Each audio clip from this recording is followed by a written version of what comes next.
रंजना कभी ब्रश नहीं करती थी। उसे कितनी बार उसके माँ बाप ने डांटा, लेकिन उसका कोई असर उस पर होता ही नहीं था, जिस कारण से उसके दांत पीले पीले हो जाते हैं। शादी के बाद अरे बहू, वैसे तो तुझ में कोई कमी नहीं है, पर तेरे दांत इतने पीले कैसे हैं बेटा? कैसे मतलब? कोई सर्जरी थोड़ी ना कराई है। वो तो क्या नाम, मैं ब्रश नहीं करती थी तो पीले हो गए। अब क्या करूं? आप कहें तो लाल करवा लूं या फिर काले? यार ये क्या है, क्यों माँ से लड़ रही हो? लड़ रही हूँ? अरे मैं लड़ रही हूँ या ये बोल रही है कि दांत पीले हैं, पीले। अरे तपस्या थोड़ी ना की है इन्हें पीले करने के लिए। बकायदा ब्रश नहीं किया है 20 साल तक, तब जाकर। छी, कैसी बात कर रही हो? ये उस वक्त तो पीले नहीं थे जब हम लोग तुम्हें देखने आए थे। अरे तब साफ करवा लिया होगा डेंटिस्ट के पास जाकर। अब देखो कैसे पीले पीले लग रहे हैं। रंजना सास की तरफ गुस्से से देखती है। फिर शुरू हो गई पीले पीले पीले। अरे पीले तो तब भी थे जब मेरे हाथ का रसगुल्ला उड़ा उड़ा कर खा रही थी और बोल रही थी, लड़की नहीं गुणों का खजाना दे रहे भाई साहब आप। खैर, अब वो लोग करते भी तो क्या करते, पीले दांत वाली बहू पल्ले पड़ी थी तो झेलना तो था ही। एक दिन कीर्तन में रंजना गाना गा रही थी।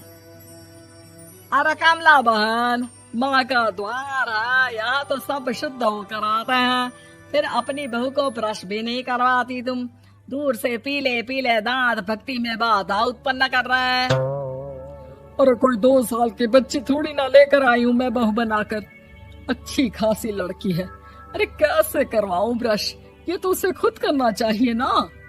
अब माँ बाप तो इसके जैसे तैसे निपटा दिए, ये नहीं सोचा कि सास कैसे संभालेगी। सास बहू को लेकर घर आ जाती है, लेकिन सोच लेती है कि अब इसे लेकर कहीं नहीं जाएगी।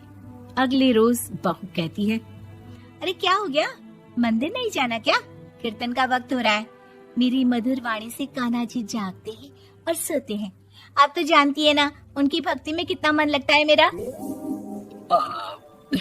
वो क्या है ना, तबीयत ठीक नहीं लग रही है मेरी, आराम करूंगी मैं। तबीयत ठीक नहीं लग रही? अभी तो मिथुन के गाने पर नाच रही थी आप, और अब बोल रही है कि तबीयत ठीक नहीं लग रही। अरे भक्ति में मन लगा लो सासू माँ, ऊपर जाना है, क्या मुंह दिखाओगी आप? हाँ? सास को बहू की बात पर गुस्सा आ जाता है। मैं क्या मुंह दिखाऊंगी, इसकी चिंता तो ना कर, समझी?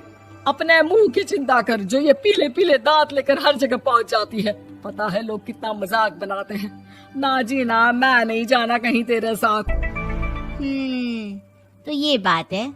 कोई ना, मत जाओ, मैं अपने कमरे में ही बैठकर भक्ति कर लूंगी। ऊपर वाला दांत थोड़ी ना देखता है, मन देखता है, भावना देखता है। और अरे बस बस, तू सब कुछ दिखा, बस ये सफेद चमकदार दांत ना दिखाना किसी को, है? जा यहाँ से।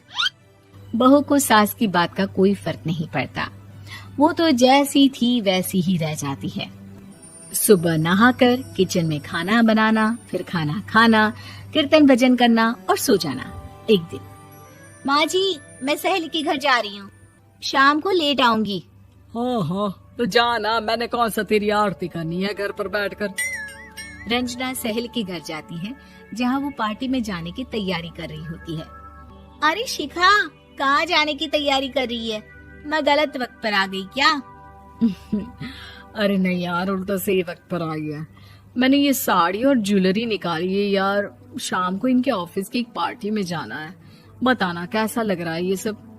नहीं यार, इस ड्रेस के साथ तो वो वाली ज्वेलरी अच्छी लगेगी।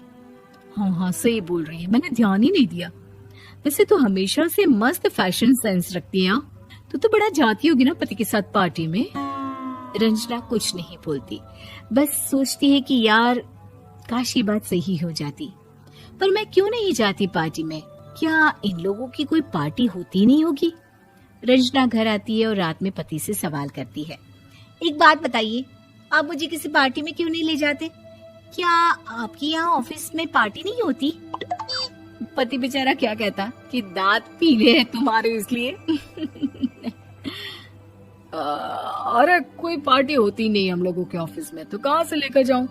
और मार्केट, मॉल, कहीं वीकेंड घूमना, कहीं तो। अरे यार, सारे हफ्ते में एक छुट्टी मिलती है, तो सोचता हूँ कि आराम ही कर लूं। क्यों? रंजना मन मार के रह जाती है। पहले कभी सास के साथ मंदिर जाया करती थी, लेकिन वो भी सास ने ले जाना बंद कर दिया। घर बैठी बैठी रंजना बोर हो जाती है। तभी उसे आइडिया आता है और वो मायके जाने का सोचती है। सासू माँ, 2 दिनों के लिए मम्मी के घर जा रही हूँ। अच्छा अच्छा, ठीक है, आराम से जा। और हाँ, माँ से कुछ अच्छी आदत सीख कर आना कि कैसे शरीर के हर भाग की तरह दांतों की सफाई भी जरूरी होती है, समझी? शुरू हो गई ना आप? वो लोग आपकी तरह नहीं है कि छोटी छोटी बात का बतंगड़ बना दे। उन लोगों के लिए मैं मायने रखती हूँ, ना कि मेरे पीले पीले दांत। रंजना माँ को बिना बताए उन लोगों को सरप्राइज देती है, लेकिन जैसे ही वो दरवाजे पर पहुंचती है, अंदर देखती है कि घर वाले कहीं जा रहे होते हैं। अब माँ, काश रंजना दीदी के दांतों वाली प्रॉब्लम नहीं होती, तो वो भी हम लोगों के साथ चलती ना बुआ जी की बेटी की शादी में। हाँ बेटा, लेकिन अब उसे कौन समझाए कि उसको उसके पीले दांत नहीं दिखते, लेकिन उसके आसपास के लोगों को कितना एम्बैरेसिंग फील कराते हैं। मुझे तो कितनी बार उसके स्कूल की टीचर ने शिकायत की कि उसके साथ कोई लड़की बैठना भी नहीं चाहती, और ना ही कॉलेज में कोई उससे बात करना चाहता था। लेकिन पता नहीं क्यों उसे ये बात समझ में ही नहीं आती। कोई कमी नहीं है उस लड़की में, बस यही कि दांत पीले हैं। वो तो भला हो जीजा जी और उनकी माँ का, जो दीदी को जैसी है वैसे ही रखा हुआ है। रंजना को अपने घर वालों की बात सुनकर बहुत दुख होता है। वो सोचती है कि वो क्या करे, लेकिन फिर वो सीधा डेंटिस्ट के पास जाती है, अपने दांत चमकाती है और कसम खाती है कि वो रोज ब्रश करेगी। अरे क्या हो गया? तुम तो 2 दिनों के लिए गई थी ना, पर कोई ना, अच्छा है, चलो आ गई तो। रंजना सास के सामने आकर खड़ी हो जाती है और पूरी स्माइल करती है, उसके चमकदार दांतों को दिखाती हुई। हैं? चले मंदिर? माँ, मुझे माफ कर दीजिए, मैंने आप लोगों को बहुत एम्बैरेसिंग फील करवाया। मैं आज से रोज ब्रश करूंगी।